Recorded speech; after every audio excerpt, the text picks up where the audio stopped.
Don't you ever miss this? What we could have been to each other. Having a real relationship and kids. I had Jim. No, I mean a real relationship. Joe, let's be honest. What you and Jim had together was wonderful, but wasn't it really just a substitute for something else? So is that what you really think after all these years? You think Jim was just some kind of substitute for real love?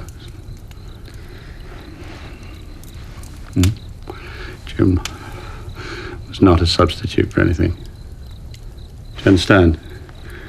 And there is no substitute for Jim anywhere! So I love how Charlie's described as this 48-year-old beauty. When was the last time you could read something like that? It's great. Yeah. What do you mean? In the notes, in the production notes. Yeah. That's how she's described. Right. So, I mean, that's odd for, in this day and age for a woman who is older. Right. So tell me how you related to this character. She was fabulous. I loved her. I really most, first and foremost, I love her sense of humor. She's very...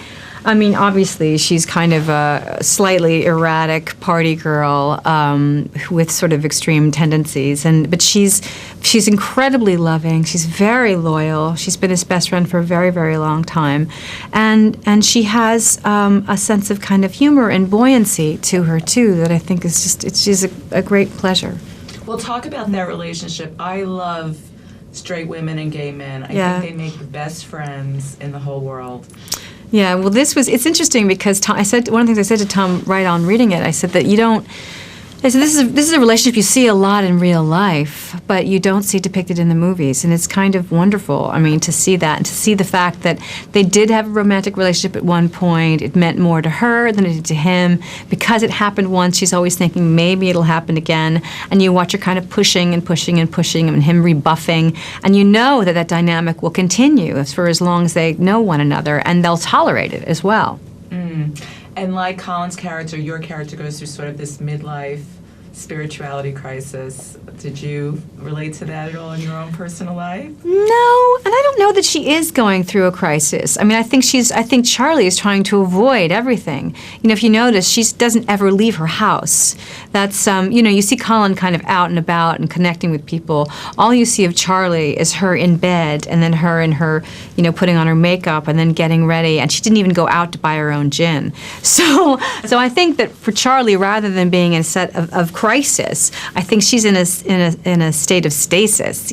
She's kind of like, I'm just going to keep holding on right here until I can figure out what's going on. But she probably what will bring her to the brink of change is what happens to George at the end of the movie, I think. And of course, Tom Ford is the director. So did you snag anything for Bart?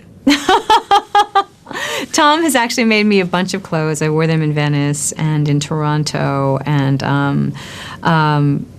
he's Tom's very generous. What's your next project?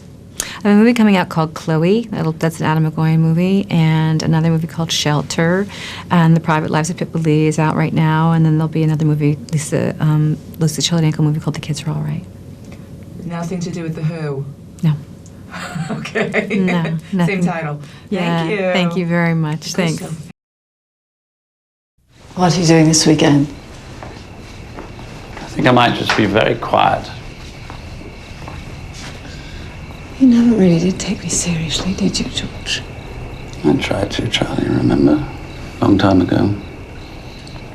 It didn't really work out, did it?